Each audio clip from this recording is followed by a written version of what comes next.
Este programa tem apoio cultural da CNM, Confederação Nacional dos Metalúrgicos.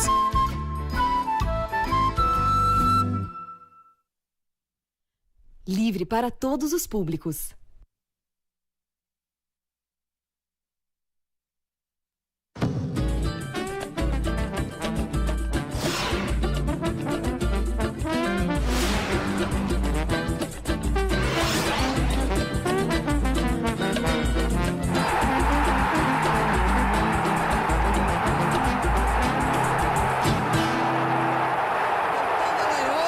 Precisa ser imediatamente responsabilizado, suspenso das suas atividades e outras punições derivadas da sua atuação criminosa na liderança da operação e da força-tarefa da Lava Jato.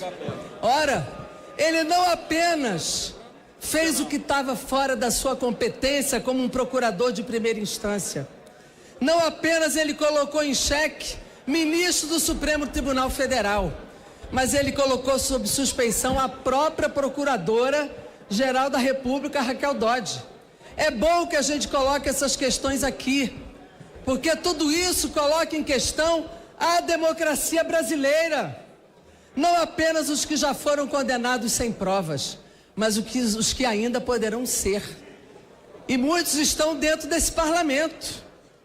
Muitos estão por aí na sociedade brasileira, cidadãos comuns, sem mandato, cidadãos comuns que estarão diante do sistema de justiça esperando que o juiz seja imparcial, esperando que seu direito de defesa seja preservado e garantido, esperando de fato que haja um equilíbrio entre acusação e defesa e que o juiz imparcialmente tome uma decisão. Olá, amigos da TVT, da Rádio Brasil Atual. Ouvimos aí a deputada Jandira Fegari, do PCdoB do Rio de Janeiro. Nós preparamos o programa hoje várias vezes, de várias formas diferentes. Nós tínhamos preparado o programa para iniciar sobre essa tentativa de tirar o presidente Lula de Curitiba e levá-lo para Tremembé, numa artimanha planejada pela República de Curitiba. E acabou sofrendo uma goleada no Supremo por 10-1, isso é um motivo de muita conversa no Papo com Zé de hoje, essa tentativa frustrada da transferência do presidente Lula para Tremembé. E que você vai ter muitos detalhes também no seu jornal, na sequência aqui do Papo com Zé. Gosto muito da Jandira Fegari, de vez em quando costumo colocar alguns trechos de discursos dela, aí ela falando do Dallagnol, que eu vou te contar um negócio, todo dia tem denúncias novas sobre o procurador. Vamos falar do nosso pessoal da TV Quirimurê, mandar um abraço lá da Rede da Cidadania de Salvador, a TV Comunitária Cidade Livre de Brasília, pessoal de Pernambuco, da TV Capibaribe, Canal 7, pessoal da TV Comunitária que vai ao ar pelo Canal 6 da NET Rio, e pessoal de Maceió que vê e assiste o nosso programa, o Papo com Zé, pela TV Comunitária Canal 12 da NET. E vocês participam, como sempre, no 11-992-030506. Ficou todo mundo apreensivo hoje, o que poderia acontecer, né? Com aquela juíza, tomou uma tunda, hein, nega? A Lebos, né? Transferindo o presidente Lula de Curitiba para Tremembé, o juiz aqui de São Paulo que o colocaria em Tremembé.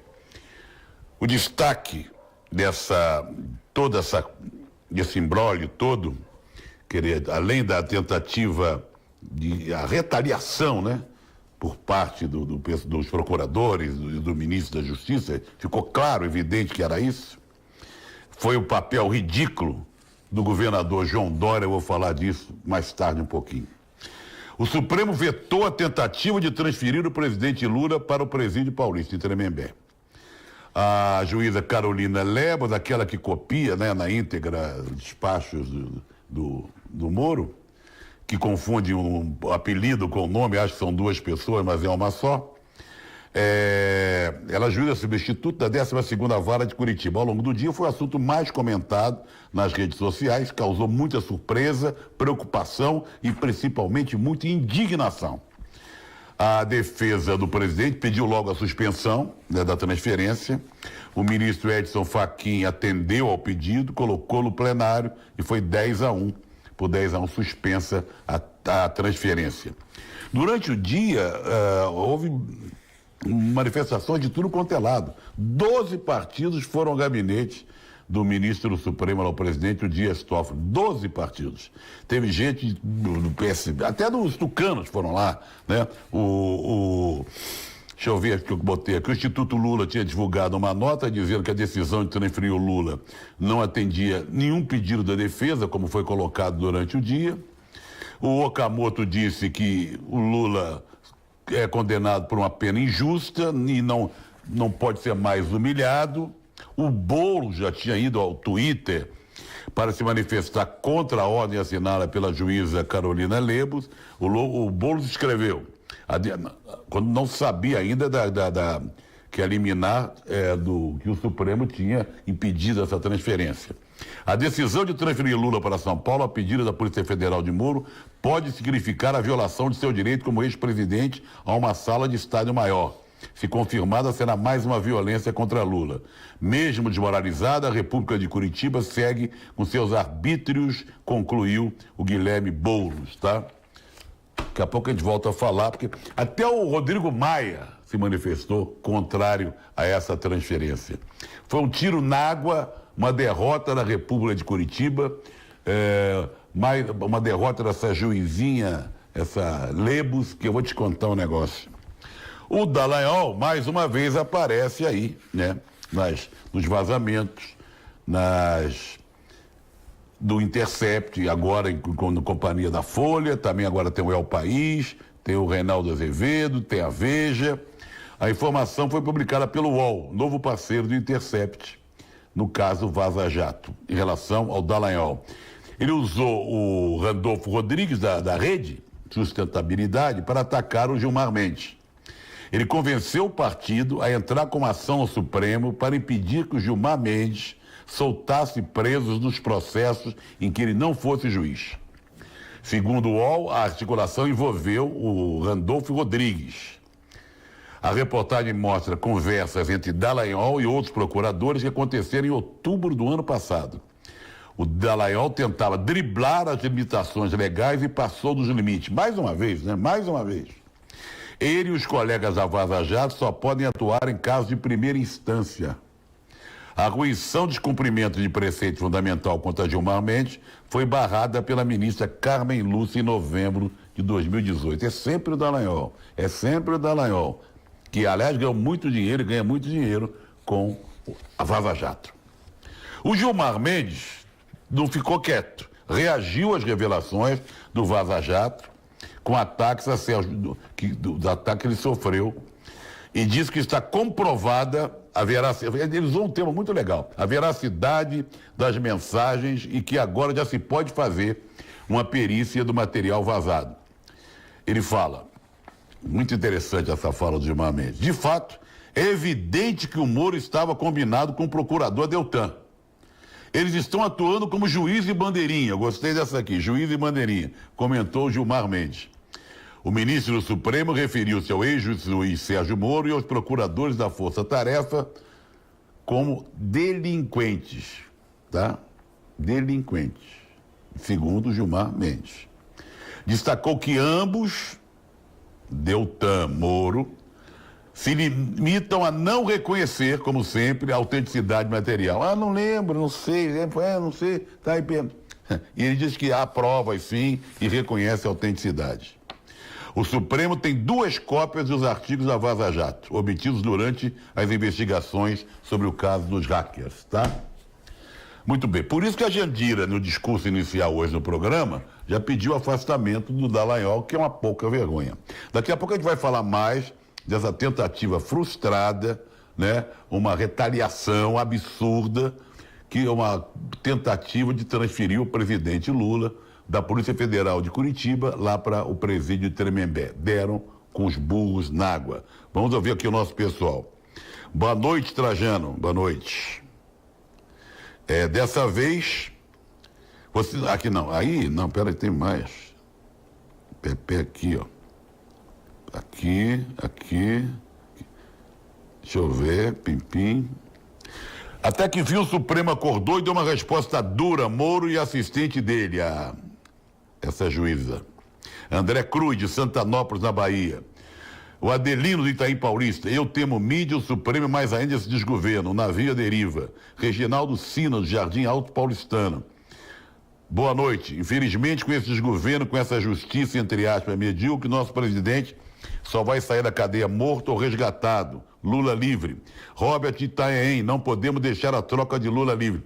Não, felizmente não vai trocar de cadeia, vai continuar na PF, que seria uma tentativa, essa já falei, da retaliação absurda do pessoal da República de Curitiba. Quando esse fascista será tirado do governo e parar de nos envergonhar? Tá difícil a coisa, tá muito difícil. Todos os dias a gente fala, cadê Queiroz, cadê o ex-capitão Adriano, que a situação tá difícil, né? E vai. Bom, vamos homenagear hoje Caetano Veloso, 77 anos, plena forma. Bom, preciso falar de Caetano, cantor, compositor, escritor, um gênio. Caetano Veloso é um gênio da música popular brasileira. Ele nasceu em Santo Amaro, lá no 7 de agosto de 42. Ele já foi preso na ditadura, ele se exilou em Londres durante a ditadura. Ele tem uma carreira brilhante, sensacional, maravilhosa, que nos orgulha. E tem sido um ativista político importante nessa fase sombria que nós estamos vivendo. Agora em companhia até faz show de companhia até dos filhos. Ele tem vários filhos e tem feito turnês mundiais, mundo afora, né? Em companhia dos filhos. Salve Caetano Veloso, parabéns pelos 77 anos, que está enxutíssimo. Eu até brinco que o Caetano é mais bonito agora que quando era jovem. O Caetano tá galanzando, ó. Ele era muito mais gérrimo, aquela coisa e tal, mas Caetano tá... Parabéns. Vamos voltar a falar da tentativa frustrada de transferir o ex-presidente Lula para o presídio aqui em São Paulo. O Rodrigo Maia, vejam só, falou: de fato não é uma decisão simples, é uma decisão extemporânea. Nós estamos à disposição para que o direito do ex-presidente seja garantido. Disse o Rodrigo Maia antes de saber da decisão do Supremo.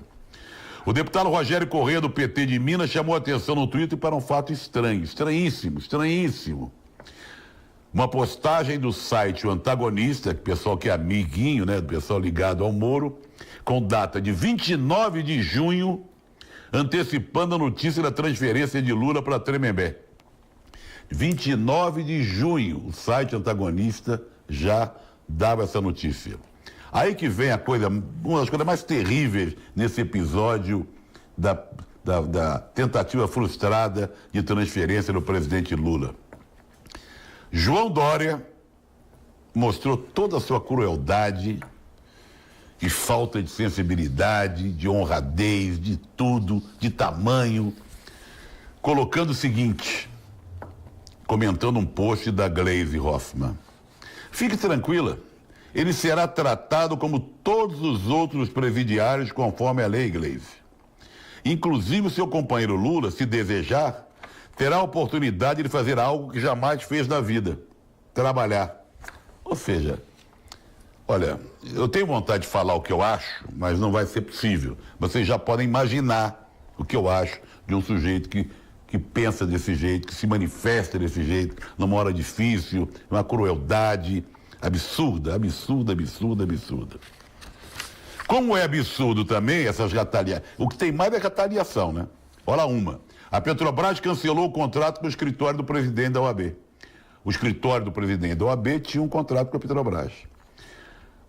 Pode ser mais um capítulo, e da guerra aberta do Bolsonaro contra o Felipe Santa Cruz, presidente da OAB. O ex-capitão já tinha atacado ele várias vezes, atacou o pai dele, né, dizendo que sabia do jeito que foi morto. O Reinaldo Azevedo comenta isso na sua coluna na Folha. O presidente trata a coisa pública como se fosse o quintal da casa de veraneio. Segundo ele, o Reinaldo, a Petrobras agora serve às retaliações do dono dela, o rei Bolsonaro I. É bom lembrar que no ano passado, o escritório do presidente da OAB ganhou uma ação trabalhista de 5 bilhões de reais para a Petrobras. Ou seja, prestou um imenso serviço à Petrobras, a empresa. Mesmo assim, teve o contrato rompido por pura raivinha, né? do presidente Bolsonaro, do ex-capitão, que faz exatamente, trata o país como se fosse um quintal de uma casa de veraneio dele. Falamos de Caetano, 77 anos, vamos falar de um cantor que cantava pra chuchu. Não é à toa que era chamado de cantor das multidões. Quem deu esse título a ele foi o Oduvaldo Cosi, que era um grande locutor esportivo, tinha uma voz aveludada e tal. 41 anos hoje da morte do grande Orlando Silva, o cantor das multidões. Ele nasceu em 3 de outubro de 15, morreu aos 62 anos em 7 de agosto de 78. Ele rivalizava ali com Francisco Alves e Silvio Caldas, era muito, mas muito famoso hoje. Era tido por muitos como a mais bela voz do Brasil, admirado até pelo presidente Getúlio Vargas. É verdade que nos últimos anos da vida artística dele, ele foi perdendo a voz e ficou muito abalado com isso. Mas Orlando Silva, o cantor das multidões, era demais. Portanto, estamos celebrando aqui, lembrando... não vamos esquecer nunca de Orlando Silva, tá? Esse não torcia pelo América, porque naquela época, quase todos os grandes cantores torciam pelo meu América. Silvio Caldas, Carlos Galhardo, Vicente Celestino e até o Francisco Alves. Faltou aqui o querido Orlando Silva, mas tudo bem, ele pode. Cortes na educação, mais uma vez, beleza, hein? Beleza. Por isso que dia 13, né? Todo mundo na rua para proteger contra a educação brasileira, contra os cortes de educação. Vejam essas. O MEC decidiu que o bloqueio mais recente de seu orçamento, anunciado no final de julho, atingirá a educação básica. Foram bloqueados mais de 348 milhões de reais em livros, materiais didáticos e pedagógicos. A decisão do governo, né, mais uma vez, volta a contrariar o discurso do ex-capitão. O ex-capitão afirmou que não pretendia cortar recurso por cortar. A ideia é pegar e investir na educação básica, disse na época o ex-capitão. Pois bem, até agora, o governo do ex-capitão já bloqueou 6 bilhões de reais de educação. No final do programa nós temos um vídeo com Chico Buarque, Paulo Betti, Tereza Cristina, opção de gente convocando para a manifestação do dia 13 de agosto. É 13 de agosto mesmo? 13 de agosto. Todo mundo na rua, em prol da educação, contra esses cortes, contra tudo que está aí sendo feito por esse governo. A reitora da Universidade Federal do Rio de Janeiro, olha a situação que está a educação brasileira. Não é só no ensino básico, não, que teve esses cortes absurdos. Denise Pires de Carvalho, explicou que em julho a universidade recebeu 15 milhões dos 25 milhões previstos. Esse dinheiro não dá para tocar tudo que tem que ser feito na universidade. Os serviços de limpeza do campus e segurança patrimonial correm sérios riscos de serem interrompidos. Nossa situação é dramática, disse a professora Denise Pires de Carvalho. Esses problemas já podem começar a acontecer ainda no mês de agosto, disse a reitora.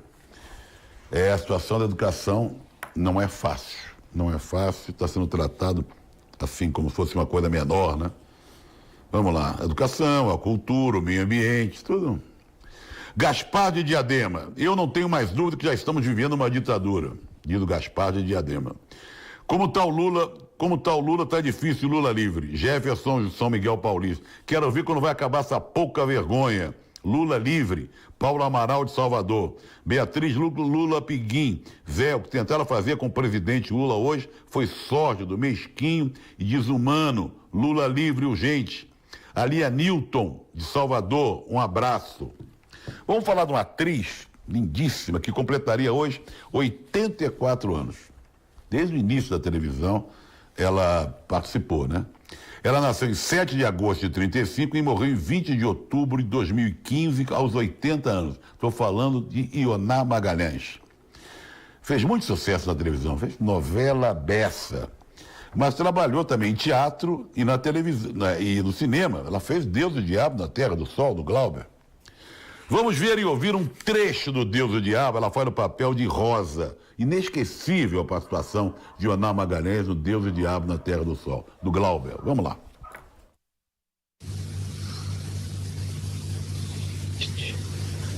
Por que andar sofrendo até o fim da vida? Eu não posso negar a morte do nosso Senhor Jesus Cristo. Por que andar sofrendo até o fim da vida? Eu não posso negar a morte de Jesus Cristo. Eu não posso negar a morte de Jesus Cristo. Por que andar sofrendo até o fim da vida? Eu não posso negar a morte de Jesus Cristo. A morte de Jesus Cristo. Podiam ter escolhido uma cena que aparecesse o rosto dela e tal, apareceu de costas, mas essa de costas aí é a Ioná Magalhães, mas tudo bem. Vamos falar agora do Oliver Hardy, engraçadíssimo, o gordo, da dupla Gordo e o Magro. Faz 62 anos da morte do ator norte-americano, o gordo da dupla Gordo e o Magro, que todo mundo conhece. Ele nasceu em 7 de agosto de 1950, morreu, né, em 7 de agosto aos 65 anos de 1957. Começou no cinema mudo essa dupla. Vamos relembrar um trechinho de um curta-metragem de 33. Vamos lá.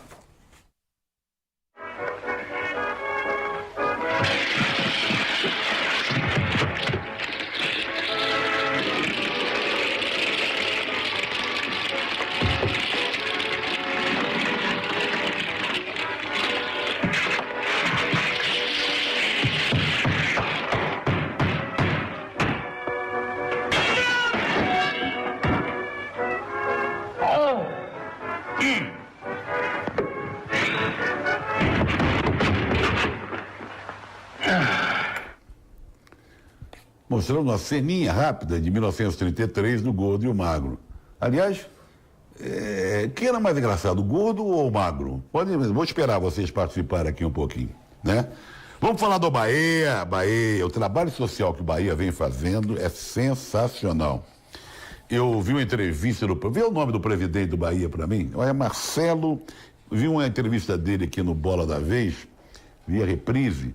Jovem, inteligente, bem informado, com boas propostas. Parabéns aos conselheiros do Bahia que o elegeram. Parabéns ao trabalho que o Bahia vem fazendo de inclusão.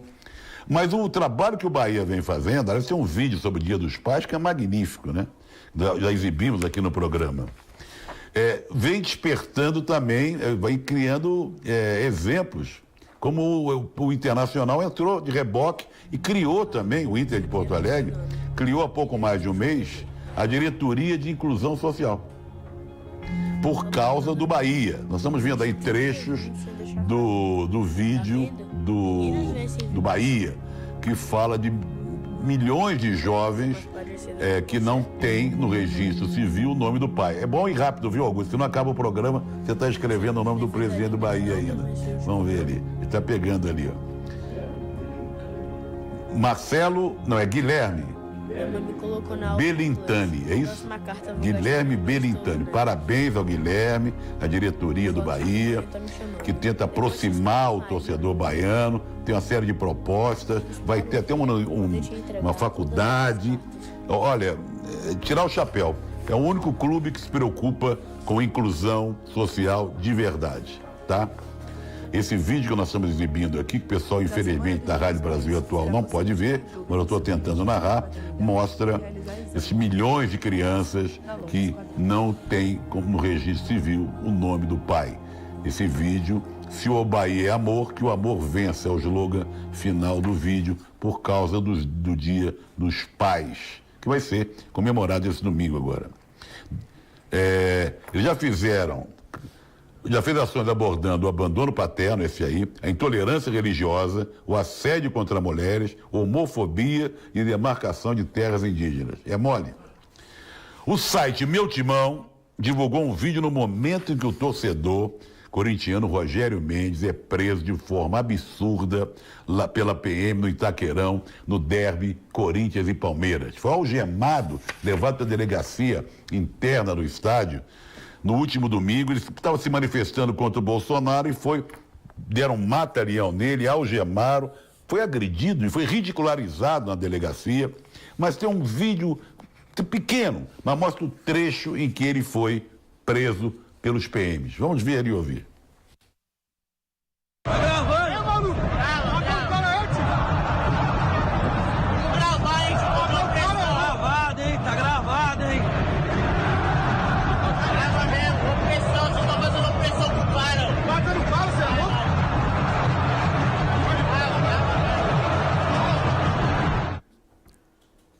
Sim, uma opção de homem, LPM, tal, cercando um torcedor, podiam estar se preocupando com outra coisa, cercando o rapaz, depois algema, dá uns catiripapo nele, ridiculariza o rapaz na delegacia, é um absurdo.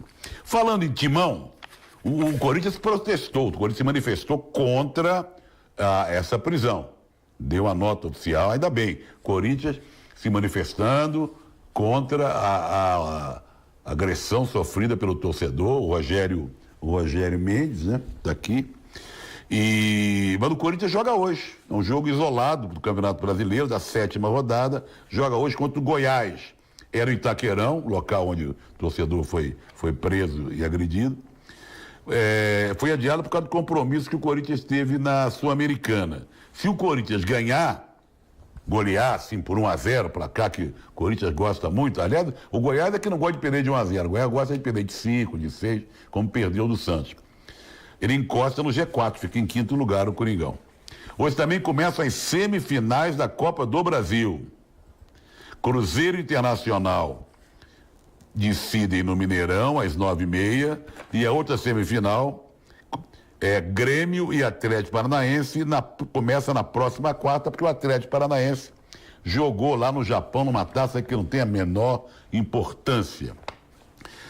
São Paulo em festa, né? Teve a festa ontem, 45 mil torcedores foram lá festejar a chegada do Daniel Alves, o Kaká entregou a camisa para ele, tava o Lugano, tava o Raí, festa São Paulina no Morumbi. Menos de 12 horas depois dessa festa no Morumbi, os torcedores pagaram acho que R$5 para participar da festa.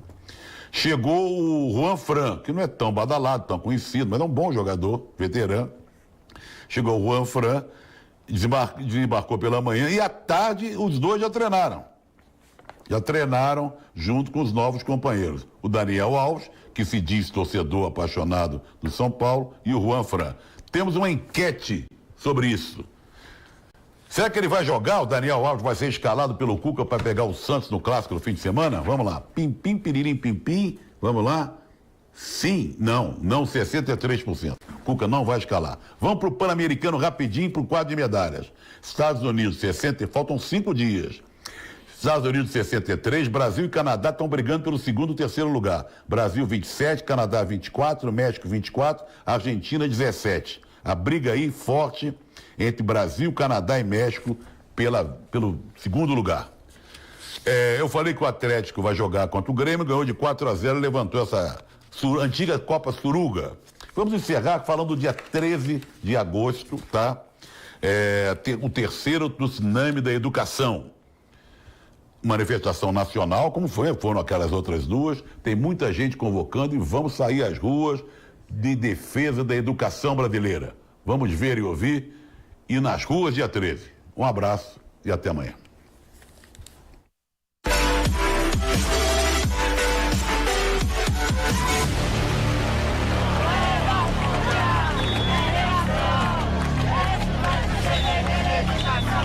Fala, rapaziada, tô aqui pra convidar todo mundo, dia 13 de agosto, vamos pras ruas, lutar pela nossa educação. Só se muda um país com a educação. Olha, pessoal, dia 13 de agosto, vamos pras ruas defender a educação. Você que é preocupado com a educação, que acha que a saída do Brasil é educação, dia 13, venha pras ruas, mostrar o que você tá achando da situação no momento. Venha pra rua. Olá, pessoal, dia 13 de agosto, tsunami da educação, pela educação, pela liberdade de imprensa.